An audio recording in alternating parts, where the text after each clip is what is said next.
What is going on, everybody? BobbyFi back with my man Eric Sheets-Haber, although you can't see him because he's got, he's a part of this major storm out there on the East Coast, and the wind has been blowing like crazy. So wild times, huh? Yeah, I have no power in my house. Thankfully, I have a generator, but the internet went out. So I'm in like a satellite office today because my office has no electricity till like 3 o'clock. And the reason why you have no video, I think it's kind of a fun story, is I'm using my wife's laptop because, of course, I left mine in my office, and she's one of those people that's very very concerned about getting hacked and computer stuff. So she put a piece of tape over like the webcam or something, and I think when I try to get it off, I might have scratched the lens or something. So there's really very little video. So I put a little background of me, and I do think we're going to be able to share screens at least. So that's good. Yeah. Let's get that going. Why don't you share your screen up? It was an interesting day yesterday. I had a lot of good shots. Didn't quite get all the way there. Porzingis foul trouble kind of hurt me a little bit in some of my good lines. Oh, I forgot about the Porzingis. That's right. Fortunately for once, played a little bit more healed than Bogdanovich. That was pretty much the story of my day. And I had the TJ Warren, I had the good stuff. I just didn't have quite everything in the right combinations. We're going to try a little bit harder today. We're getting to know what's happening more and more. The problem is we should be ready for anything to happen, like guys sitting on back-to-backs. I'm worried about some Philly guys. Hey, we didn't talk about, what about that train wreck of a game, that first game, huh? Oh, yeah, that was wild. Brooklyn, that was just absolutely bizarre. But then again, they were playing, it was literally the bottom of the bench that they were playing on Milwaukee too. But still, it was just a bizarre game. Yeah, and then it's so funny. One of the last things that we said before we were going over the games yesterday, you said, Eric, is anybody actually playing Trey Burke? I'm like, I don't know, I'm not. He ended up being like 25% owned or something. Yeah, because of Seth Curry being out, I knew that would kind of happen, but people would overreact to the thing. I don't know what he ended up with though. Did he end up having a game? No, he did nothing. Yeah, I didn't like him. But I didn't. Hey, but we had some good call. Good call on Kelly Olynyk. Kelly Olynyk was a really good one, especially if you played him on FanDuel at 3% ownership. That would have been nice. Are you serious? He was up 3% owned there. He was only center eligible, and it was a weird spot. So. And he was more expensive, so it was like a little bit tricky. But it was interesting, and I think we just need to accept. The teams are right now that are out there. When the guys are playing, they seem to be mostly going out there. Obviously, we knew Giannis wasn't going to play as many minutes yesterday, so that wasn't all that surprising. But let's get into it today, because I think we're going to have a lot of late swap going on today. And I know that can be annoying for some people. I think there's some edge to be gained in it. So let's try and make sure we focus. Well, we have to talk about what the format is, sort of, right? So I can't believe we're already at a point where people are having to rest and sit and they're trying to gain the playoffs, right? But if you've never played guys back to back and you haven't played in months, why would you be playing Joel Embiid back to back? That's true. In a seeding game, except for that you haven't looked good and that you might want to put your best foot forward. There's a lot of other things that play into it. And I do think teams are trying to get themselves together before. So I think we could sort of rely on a little bit of that. We've seen some really good basketball for the most part. I haven't seen many top teams really cave in except for the Milwaukee game yesterday. Well, it's funny. My son commented to me, and again, he's he hasn't been jaded by life and marriage and kids and all that stuff yet. So he has a nice fresh look and everything. So when he was watching the games over the last couple of days, he says, "Dad, can I ask you something? Did they get better in the last 5 months or something like that?" Yeah, it's like you forget how good these guys are when you stop watching them for a while, I suppose. Yeah. He's like, these guys are making these crazy shots, and I'm like, yeah. The ability of the current player to hit a step back three with the ease that they do, and how difficult it is, especially trying to shake a good defender.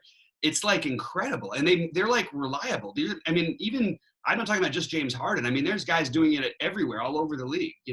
I couldn't believe how many times Brandon Ingram did it the other night. He was literally only took the same shot, basically. He just kept doing the same step back. But anyway, it's pretty crazy. And not only that, but we were, and Devin Booker went off. By the way, at 2% ownership. Yeah. I'm on myself for that one because I played Paul George over him on FanDuel. Okay. Only shooting guard spot because my rest of my lineup was very not off the chalk. So I thought I could get away Okay. with it, but like, oh man, it would have been nice to have that. I know we got to get going, but I just wanted to give some observations and stuff because I don't know. It took me a little while, but I'm kind of into these sports. Just isn't time for them to probably stop playing. We'll see. Let's see what happens. Well, we got basketball. I mean, we're feeling pretty good about basketball at the moment. So, Yep. All right, so let's get into it. All right, we've got the first game, Memphis at Utah. Memphis and Utah. I got to stop doing that. Okay, so basically my personal thoughts with this game are going to be pretty all over the place because I don't like playing on this earlier slate, especially on a day like today where there might be rest because of some back-to-backs. But at the same time, there's some really, really, really good plays in this game, and I like the tempo. I also feel pretty adamant about fading the guys who I want to fade.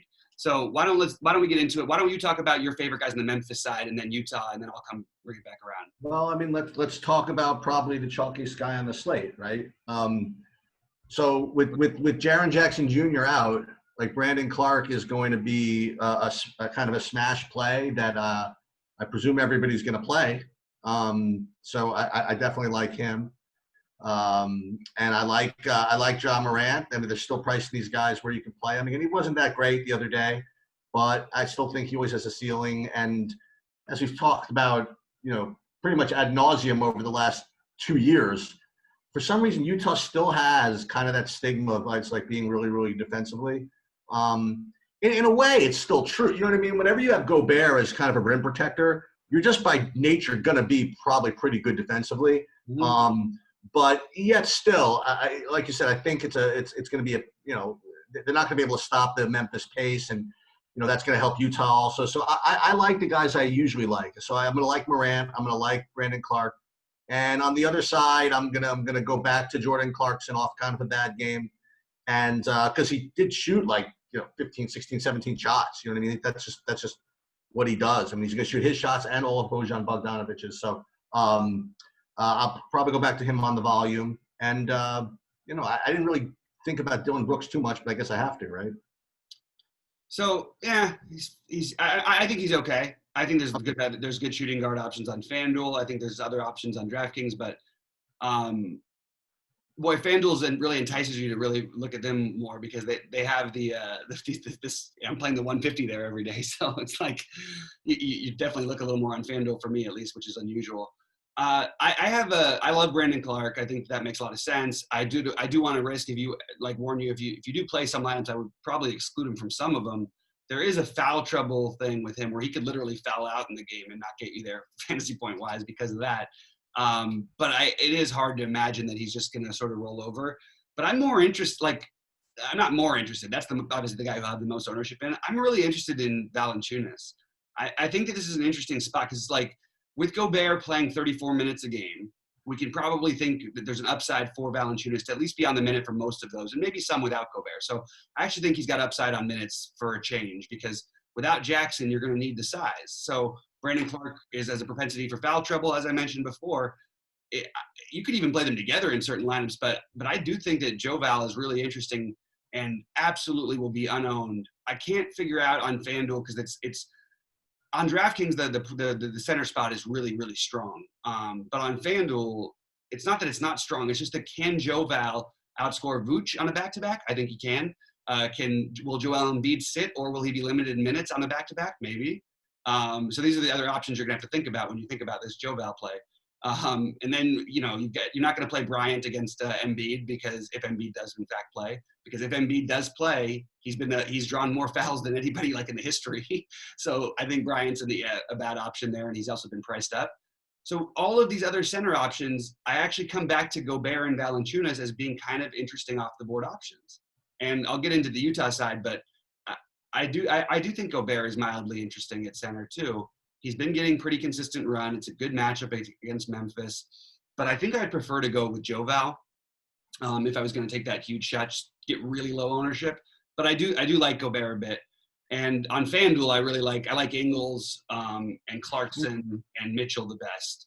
But on DraftKings, let me say actually on DraftKings, I don't have that one in front of me. I like Yeah, on DraftKings, I still like Clarkson. Conley becomes a little bit better of a play to me there, but I don't really like love him. Okay. I think it's mostly Mitchell, Clarkson, and Gobert for me, and then Ingles on FanDuel. But I don't even know that I really. I actually think that maybe like Conley's going to be kind of popular. I know that, so I kind of wanted to avoid it, but I don't know. I actually think he's not a bad play either. How much how much should we talk about in general about how to late swap in these types of formats? You know, whenever I look at these slates with the 12:30, 3 o'clock, whatever it is, I mean, are you doing a lot of moving around and swinging around based on results? Because I feel as though I should do more of that, but I guess laziness and you know, other things that play into my life just make me not do it as much as I should, and I definitely give up equity that way. Yeah, I definitely do it. I mean, I'm constantly late swapping, but like both based on scores of my personal teams, and then also if, you know, based on other injury information or starting lineup information, or, you know, minutes restrictions and whatnot. But yeah, I think this is a good game. The problem, I wish it was a little later in the day. I agree the total is going to be high. Yeah. So anyway, so I'm just basically focused on the guys I mentioned, but I don't know the mix. I think that if I had to prioritize, it'd be Mitchell number one, Clarkson number two for Utah, and then obviously Jackson number one, and then the long shot play of Valanciunas with a little bit of Brooks. I actually am into kind of not into, like, I don't feel like this matchup sets up well for Ja, and I think he's going to have some ownership. You know, you have a great rim protecting team. He can shoot, like if he gets hot, like you know, we haven't really seen that side of him lately. I don't know, man. It's a little bit without Jackson. It does make it's just interesting to me. I don't want to play I don't find myself with as much jaw as I would normally, and I might end up changing my mind on that before lock, because it does feel like I don't know. I feel weird that I like this game so much, and to not have exposure to the point guard who sort of runs everything feels odd, I guess. Yeah. D'Anthony Melton is a fine tournament shot on DraftKings. I didn't even think about him at all. Okay. On DraftKings, he's a tournament only play at 4,300. We don't have the same extreme value today that we've had, so. Yeah, I don't know about we can talk about this later when we go back and recap these, because when you talk about Joval and maybe Gobert, I mean, I think it's so funny. As much as I just get scared of playing anybody against Gobert. You know what I mean? It's kind of. I have no problem with it. Like a lot of centers because a lot of centers get run against him. Like that's the thing is they have to run. Right. And for a guy like Joval, where minutes really are the only thing that prevents him, it's kind of tempting. All right, you want to go on to Philly, Washington? Yeah, this is an interesting one. So I have a question. So when does Washington give up? I mean, did they give up already? I mean. But they played. I mean, that's the thing is why if they're going to be there, they're going to. I can make an argument like you know, maybe in a Brooklyn type way where they play everybody some minutes. But they're not, why would they do anything different than what they've been doing? They actually have, you know, like they didn't play the guys as many minutes on the second of a back-to-back the other day. You know, Troy Brown went from playing 38 to 30. I don't think that they're giving. I don't think anybody's going to give their life up and then be in this bubble and have a chance to show off a little bit and not take advantage of it. All right. So I guess let's look at Washington first. So I don't want to say I was right, but I thought it was an interesting. He didn't even turn out to be that good. He got off to a better start, but this Troy Brown Jr., Shabazz Napier thing, you know what I mean? I played a lot of Troy Brown the other day at your insistence, right? Because you're like, we really can't avoid playing him. Then I changed my mind later in the day, though. Remember? Oh, I don't. I'm just saying why I played it. Well, I'm not saying it's your fault. No. But we actually went through extensively why I was worried about him the other day. Yeah. No, but whatever. But I think that the logic is still the same. I mean, like he's definitely, they would like him to be, while Beal is out, the go-to guy. You know what I mean? Right. But one guy that I did play a little of, who did really, really well, and it's so funny. I was getting texts for, I got like 25 texts, not 25, maybe 15 texts during the course of the game from this guy I know who is he's the coach of the assistant coach of BC who coached Jerome Robinson when he was in college. So when he was going off, like he said, "Dude, my man, my man, my man." So I did have a little bit of him, and they'd like to give him some run too. I don't know if I can get them at 4,800, but he's definitely, probably part of their future. So I would look for them to give him minutes if possible. I didn't get to too much of Wash. Oh my God, they made Hachimura now 5,700, huh? On DraftKings, yeah. Yeah, I guess I'm gonna have to do it. I don't know. Thomas Bryant, I don't know. I played him. I played him again against my better judgment. He had a really good game again. Playing against Embiid is not the greatest thing for your health. For whatever reason, I didn't. The only guy I really wanted to play in this game was Ben Simmons. So why don't you talk to me more about this game? Because this game was almost like a weird pass for me. I don't know why it would be though. Yeah, it's a scary one, but I kind of see where you're coming from. You have the minutes pretty spread out in Washington. Okay, so I don't like Troy Brown as much with Ish starting, but I still like him. I think that he's the guy I want to play from this game on this side. And I don't really have a ton of interest in the other guys. I think Ish is okay. I think that Ruri is okay.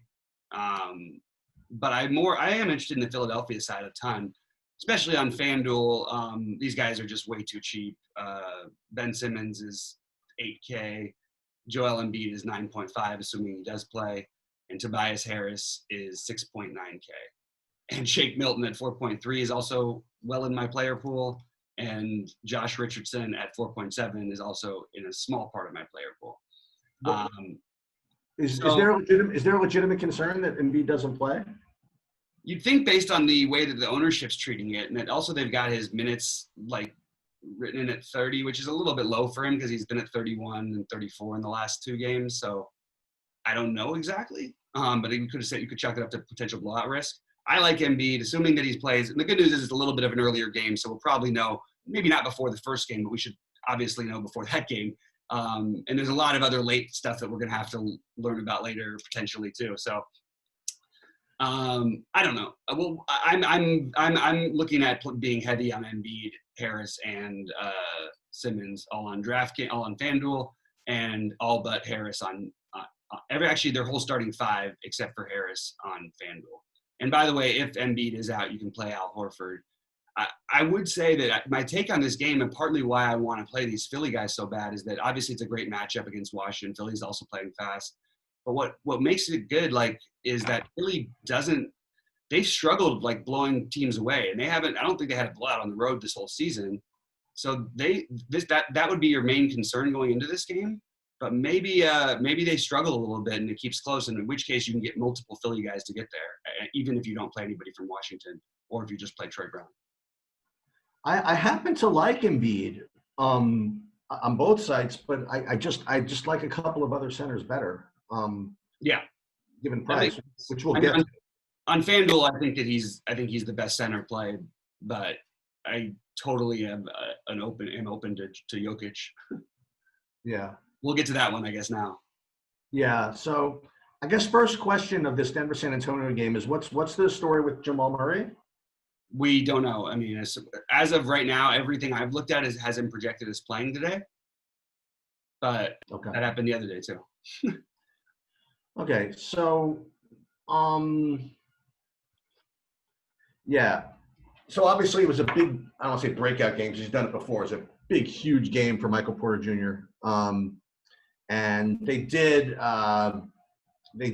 upgrade his price somewhat, right? I mean, they made him 6,200. I'm not sure if I was going to get to him. My favorite plays from this game are, I guess he's going to be the highest owned center, but I think Jokic is a standout here. I think he's my favorite of the higher percentage by a decent margin. I don't think that. Well, first of all, he's in his last game, it's the same as usual. He just kind of just loafed around in the first half, and then just the whole game. If that game doesn't go into overtime, he busts. Yeah, but he in the last He had 4 minutes, the he had fourth like 40, quarter totally took 42 or over. 44 going into overtime. Maybe not even that much. Yeah, but he only had like 25 going into the fourth quarter, I think. That's right. Yeah, it's true. And he could. I mean, I really think he could do whatever he wants in this game. Again, I don't know what he wants to do, but I like him a lot. I think he's my favorite center, and that's why it's well. But yeah, I like him a lot. You're breaking up a little bit there, man. Sorry, but I get I'm it. sorry. I'm sorry. I like Jokic a lot, and on San Antonio on the other side, I have to have some interest in Pirtle. Someone's got to get in there to guard this dude. So it's definitely not an easy matchup for him or anybody. But just for minutes, I have no problem with him. Yeah, he's fine. I prefer another guy more at the same price range. We'll get to, but Yeah. I can't prioritize Jokic over Embiid unless I hear something, because he's going to be like way more owned. And I mean, honestly, in this bubble, like he's been far less dominant. He had one good overtime. That's all I've seen from him so far this whole time in the bubble. And he has a good matchup, and Embiid has a phenomenal matchup. I don't know. I don't understand why the ownership is all going to Jokic personally, but that's just it. Maybe it won't in the end. That's the way it seems to be going.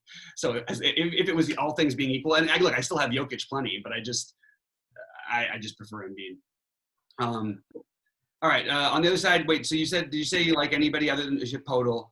I think that I can make an argument that DeRozan is actually an interesting play on this slate. I think you play him on both sides. I don't love anybody on this side, but he's my favorite probably. I understand a lot of people are going to play DeJounte Murray. I'll skip it. I've watched this Denver team shut down point guards over and over again, even with or without Murray. Not that he's a great defender, but that's just how their defense sort of rolls. Yeah, I'm not going to do it. I'm not going to play too much of Derek White and DeJounte Murray and Lonnie Walker and Podol, but I will have some of each. I'll be way underweight on Podol on FanDuel. Although actually, you know what's funny? He probably makes more sense over there, but I just like my other centers better. Okay. All right, let's move on to OKC and the Lakers. Hey, you know what? It is probably worth just a sentence or two. What do you think of Michael Porter Jr. like in general? What do you think? I like Michael Porter Jr. actually tonight, and I listened to some morning shows this morning, and I'm just shocked at the way some people are thinking that he's actually gonna be chalk, and there's no way that's gonna happen, like none. If Murray's out, he'll get some ownership back, but if Murray plays, he's gonna have like zero. I mean, not zero. He's gonna have like 5 to 10%. I think. I'm still a little bit up in the air, depends on what else happens, but I like him. I like him as a tournament play. If his ownership got up above 20%, 25%, I probably would lose some interest, but I think it's going to be below that, so I have some interest. Okay, so let's move on to Oklahoma City, LA, and I have a question. I mean, again, I really didn't look at a lot of speak about this game.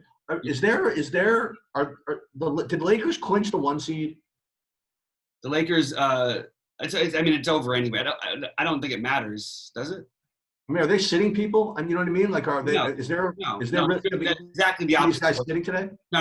It's not. No, that's exact. So far, that's been the exact opposite way that they've played and that everybody's played, and that's what I was sort of discussing in the previous show. So if we can wait and see what happens, but they're basically playing 34 minutes. That's going to happen with LeBron and Davis, and we have no reason to think they're going to be just sitting people out of the blue. Like, it has never happened. In fact, I don't think LeBron's ever played in a game where he played like 20 minutes or something. Okay. So I'm not worried about that unless we hear something. That's the only way that I would be concerned. But yeah, I'm not worried about it. Yeah. So my favorites in this game are I don't like any of the secondary pieces on either team. I prefer Davis over LeBron here. And on the Oklahoma City side, I guess my favorite is going to be, I never play him, maybe Chris Paul. I just think he gets up for this game. I think he projects decently enough, and I don't know if he's going to be owned or whatever it is, but I think I like him over Shea. Although Shea's fine too, but so I think those two. I'm gonna wimp out here. I'll say those two and nobody else. I'm not gonna go back. I'm not gonna play Gallinari today. But Yeah, nothing really fancy for me. I like prefer Davis over LeBron, but you know, like you could always play LeBron and either Chris Paul or Shea from the other side.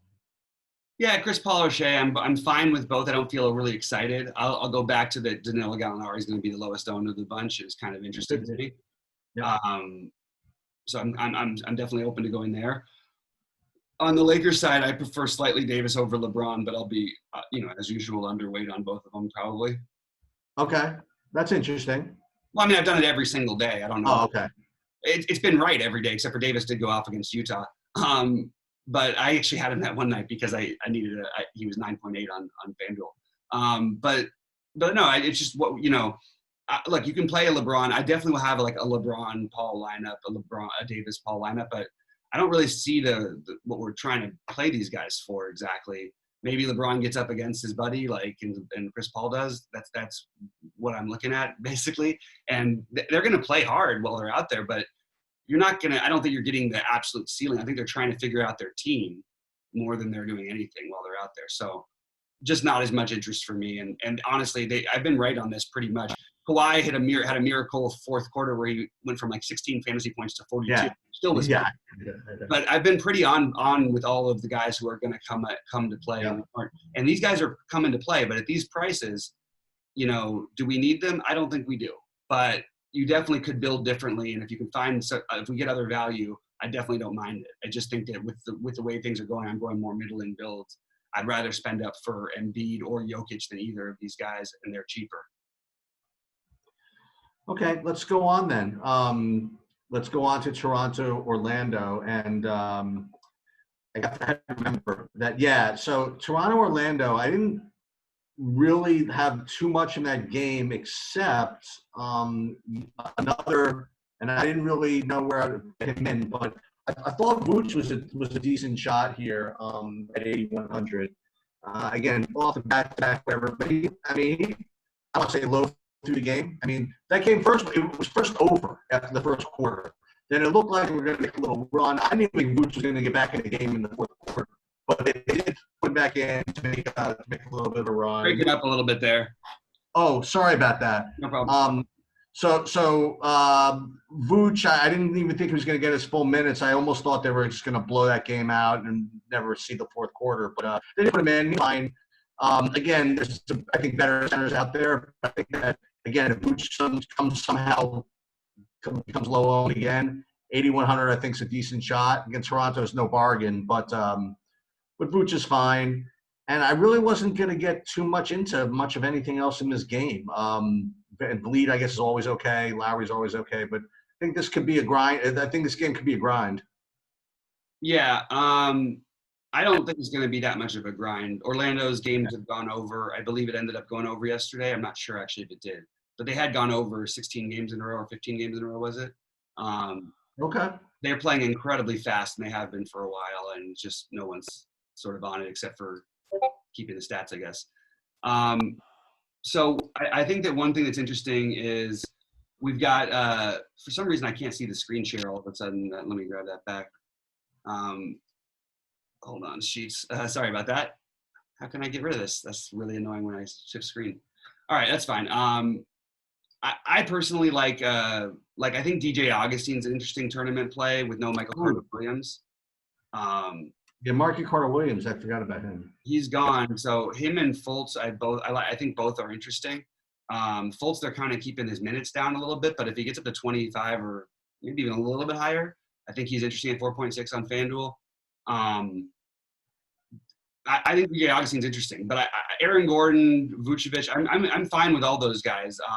But I'm not like overwhelmingly in love with it. I actually prefer the other side of this game. Siakam is going to be one of the better plays at small forward on FanDuel, but I'm probably going to be a little below the field just if they stay this high. I don't think it will. I do like Anunoby a lot for tournaments at 4.4, and I really like Van Vliet. And look, if nobody's going to play Kyle Lowry, and we're all going to play Chris Paul, who hasn't flashed the ceiling that Kyle Lowry has in months, maybe we should just shift our thinking a little bit. You know what I'm saying? Because we've seen it's not a good matchup for Lowry. I don't love Lowry tonight. I'm just saying, just from strictly a game theory perspective, him versus Chris Paul or something like that, you could make a pretty strong case for him over Chris Paul and Ja. Hey, you don't have to talk me off of Chris Paul. And I never play him. No, So I do have him tonight, though. That's the thing that I'm annoyed by. I don't like that I've got him. yeah. But anyway, so I mean, look, that was my example for Denver too. Like, why does everybody want to play Murray against them? Did you see what just happened when they faced the what's it called? God, I lost my train of thought on that one. What do you mean? Denver just I didn't lose my train of thought. Denver just completely shut down the guards for OKC in that game. They just shut them down. So I don't really want to. I guess that's probably why I don't want to get heavy invested in the San Antonio guards that are going to be popular. Going back to the last game. But yeah, it's Siakam, a little bit of Anunoby, Van Vliet, and Lowry. And so there's a little bit of I guess a little bit of trivia involved. I'll bet you that this could be the first time on a 6-7 game slate that a game in Boston was the late night hammer. That's a good point. Yeah. So yes, and it's kind of it's a little strange actually that Brooklyn Boston's the last game. These are usually those games where you end up fading and hope they don't go off so that you could get ready for your Sacramento Portland games later and stuff like that. But this is actually the late game, and quite honestly, I like a couple of things here. First of all, especially off the rest or whatever it is, I think that. Honestly, I think LeVert and Jared Allen are kind of almost elite plays here. I think they're both going to get up to this. I think they're going to really try to win. Not they don't always try to win, but I think Jared Allen is probably my favorite center, maybe on DraftKings. And I could play him and Jokic together. I could play him in the boots. I could do anything I want.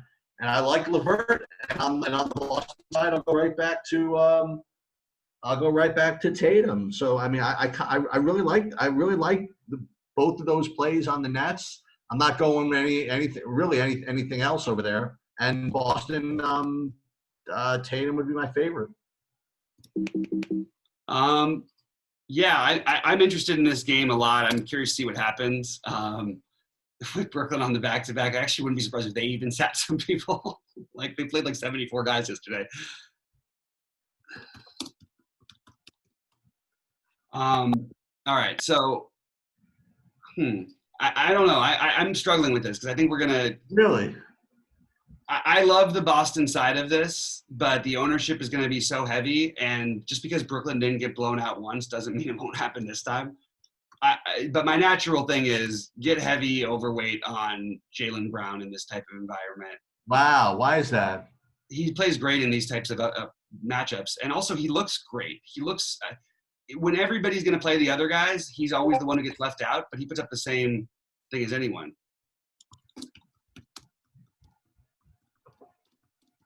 Anyway, so I personally, sorry about that. I had another message I had to get to right away. But I had look, I think Wanamaker on DraftKings is in play at 3K for sure. Wanamaker, huh? Is 3K. I don't care. Like we don't have this is not the exceedingly high value day. You know what I mean? He's going to play. We have no Kemba Walker. Walker's not going to play. He got a few minutes last night, right? It's like 20 days. That's a huge deal. But that's the reason they have all the ownership. Right. Because everybody's just reacting to that. That's what I hate, the extreme reaction. But why Daniel Tice is projected to be as high owned as he is, I can't for the life of me figure out. I actually like him. Was Cantor out or something like that? Or is who? Was Cantor, what I mean? Somebody out? Okay. No, if he were, I would have mentioned it. But no, I don't know. I'm gonna have like 30% of all these guys, but I'm probably still gonna be below the field. And I do like the run back with LeVert and Allen on both sides, but I don't know. LeVert and Allen LeVert's gonna be lower owned on FanDuel, and we don't know for sure that he's even gonna play. So LeVert might not play. He didn't play last game for this thigh injury.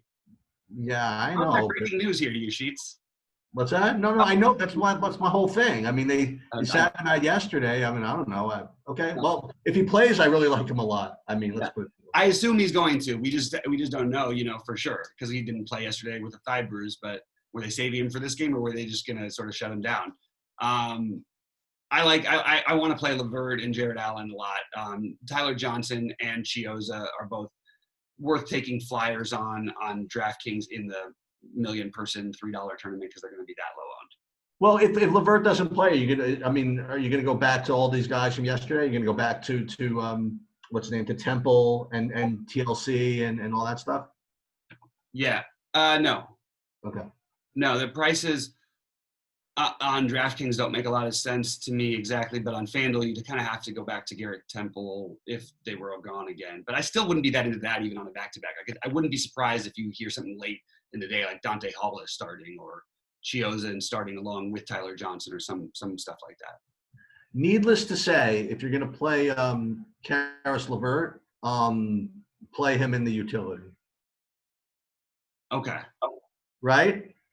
Yes. I mean, because they could rule him out like later, right? I mean. Well, yeah, but the problem with playing him in the utility is that you're playing double center mostly, so you want to just use him in your. If you play double center, obviously you can't play him in the utility. Yeah. But I do like the Boston guys. I like prioritizing Brown just because he's going to be lower owned than the rest of them, and he's the one I'll have. I'll be really close between him and Tatum for me. Tell me more about the Wanamaker play. So just because he's 3K, right? He's 3K. He's going to be starting. He might play 30 minutes, and he's a point guard against Brooklyn. He put up earlier this year. I think he put up 10 fantasy points in this spot, and another time he put up 55. So he's not like people say, oh, he's got no upside. I'm like, well, he put up 55 in the game, so I don't know what you want me to tell you. That actually might have been last year, but it was the same type of thing. Pretty much the same suspects on the court. Let me ask you this: just for the $3 tournament on FanDuel? By the way, he's averaging like 16, 17 fantasy points a game with Kemba playing, so it's not like he's that. Well, let me ask you this. I mean, again, I really go too deep into this, but let's say for that $3 tournament on FanDuel, okay? And I say this for a reason. What other scrub is in play for the Celtics aside from Wanamaker? You know what I mean? Like, is there anybody else that? Because I remember a couple of times last year when Wanamaker was no, there's nobody else in play. Okay, because I remember a couple of times last year was in the same situation. Guys were out. Wanamaker started, played 33 minutes. He got like 6 fantasy points, and somebody else, I forgot who it was, came in and did something, and I forgot who it was. I guarantee that didn't happen while Tatum, Smart, Brown, and Hayward were healthy. There's no. That's true. That was the whole thing. They were all out. That was the thing. Okay. Yeah. It was probably could have been anybody in that case. What do you think of Marcus Smart? I remember he used to be Rozier. Marcus Smart. I like Marcus Smart, but again, it's going to be so incredibly chalky that he's a guy I tend to like to fade at chalky ownership. He can also get himself in foul trouble. He's going to play minutes probably, and he's going to play tough. And this is a team he's done well against, but just crazy high ownership. So I'm less prioritizing him than I am the others. All right, so we did well with this slate within the time constraints, where we can fire it up and get to the next thing pretty easily. And we're already having a successful day.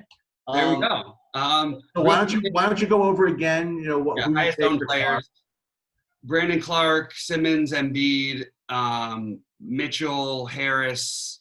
This is FanDuel. Jokic, Siakam, Smart, Tatum, LeVert, Shake Milton, Michael Porter Jr., Jonas. Those guys are all, and Jaylen Brown. They're all in the same. Wait, so Shake Milton, you just like threw him in like a whole sentence with like 30 other guys that I've heard of. You know what I mean? Not that I haven't heard of Shake Milton, but he's not high on him, huh? He's not like he's going to be pretty popular. Okay. Not on DraftKings, on FanDuel. My favorite guy, I just go just overall is my 2 favorite guys again are going to be pretty owned, but is going to be Jokic and Jared Allen. Those are like my 2 favorites, and the rest I'm really just going to have to see how ownership kind of plays out. The problem is that with those 2 guys, you're going to have they're each like 50% owned probably. Yeah, I know. I mean, look, I built one lineup by hand so far on DraftKings, and that's my starting center, so I don't blame you. Right. Although I'm thinking of switching it over, but yeah, that's what's going to happen. But you know what? But I think if you could go, you can pay up a little more. Like if you want to go Jokic and, you know, one of your other guys you mentioned like Gobert or whoever Gobert was playing. I even forgot. Right, or Joval, that could be a thing that many people do, and nobody's going to play Joval. That part I feel pretty confident about. Yeah, So All right, so that's good. So let's wrap this up. let's get out of here. But my screen's messed up. My screen's hiccuped all of a sudden. So I need to figure out how to stop this video. If you can stop it, you can't stop it. I don't think, because I started it. So that's what I have to run into. So what you could do is you could just probably just restart your computer or probably start it or stop it. No, then it won't save it. Oh. So it's actually a really big problem because I don't want to do this. I don't want to do this same video again. So, all right, let's, you can't press stop or anything or do anything, can you? Well, I could stop share. Hold on. Stop the share. That's one thing for sure. Well, so let me stop the share first of all. Yeah. And now, so what do you have? So you can't hit end meeting. I can't even see you on my screen. Like I can't even find you. And can you hit end meeting or no? Something just happened. I see it's recording. Okay, I wanted to stop recording. Here we go. Let me see this. I'm just going to end this meeting. Sorry, guys. I'll try and cut out the end.